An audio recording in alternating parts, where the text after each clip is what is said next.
But first at 10, fake rehab centers preying on people with addiction issues. It's a sober living scheme being addressed by the Attorney General's office and the FBI. Now, despite the state's crackdown, Native Americans, they are still being targeted. And in part 2 of his report, Fox 10 investigator Justin Lum goes one-on-one with Attorney General Chris Mays. Justin, you're here with more now.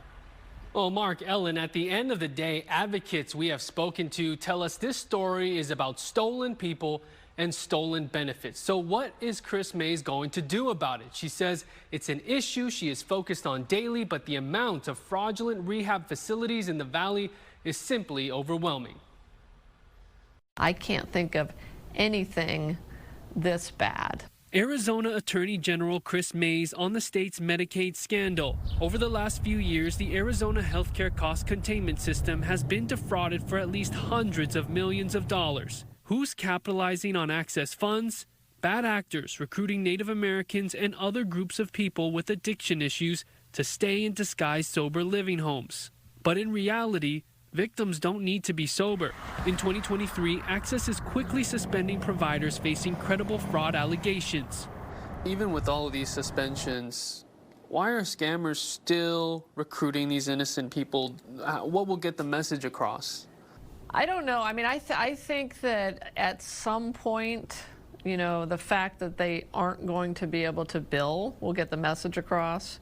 I think some people believe, some of these fraudsters believe somehow that they're going to find an end run and they're going to find their way into Access some way because, you know, they believe it because they got away with it for 3 years or more.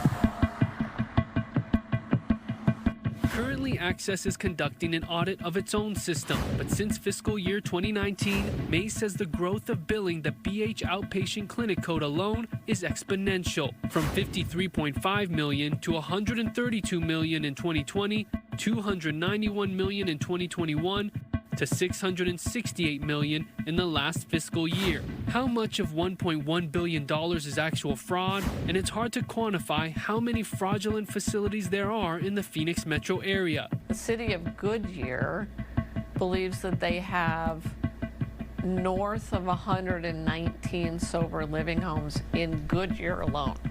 Mays says there are easily hundreds of these homes across the valley, and more police departments are contacting the AG's office regarding how to prosecute fraudsters. But as Fox 10 has reported, recruits are approached by vans and vehicles of all types, even rental cars, usually unmarked. I asked Mays about the potential of human trafficking charges in some cases. We're examining that question here at my office. I am going to look at the human trafficking statutes and determine whether any of them are appropriate for a given instance of fraud or a given particular instance of these sober living homes. She says the U.S. Attorney's Office is exploring the same statute. But for now, getting to the root of the crisis is another issue.